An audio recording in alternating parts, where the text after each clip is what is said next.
Faustina leaned back in her recliner, feet twitching. Her toes were dry and itchy. Her knees ached. Outside the sun had set early, even for November. She turned the television up. "Lola, you want company?" Mahal stood in the doorway, holding out a bowl of popcorn. "Sure," Faustina said. "Halika." If Orlando were alive, his old body would be perched on the edge of the recliner, rooting as if at a boxing tournament. She'd beg him to come to bed, and he'd wave her away. Music from the news program scored their conversation. A white image of Illinois filled the screen. "Too close to call," said the commentator. Mahal sat on the rug next to her Lola, offered her popcorn. Faustina sighed, declined. "I miss him too," Mahal said. The 16-year-old leaned on her Lola.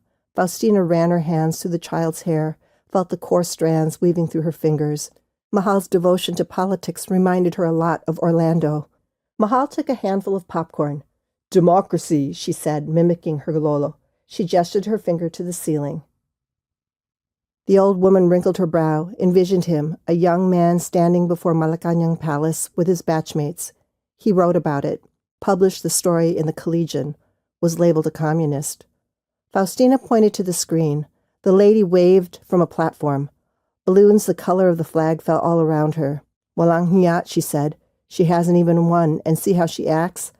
"She's not perfect," Mahal said. "But she'd be our first female president." "Everyone says she's a liar." "And you know," Mahal said, "if that guy wins, he'll deport immigrants." "Stop, hija." Faustina put her hand up. After being blacklisted, Orlando could not find work as a journalist. He insisted Manila was no place to raise a family. He left the Philippines months before the dictator proclaimed martial law.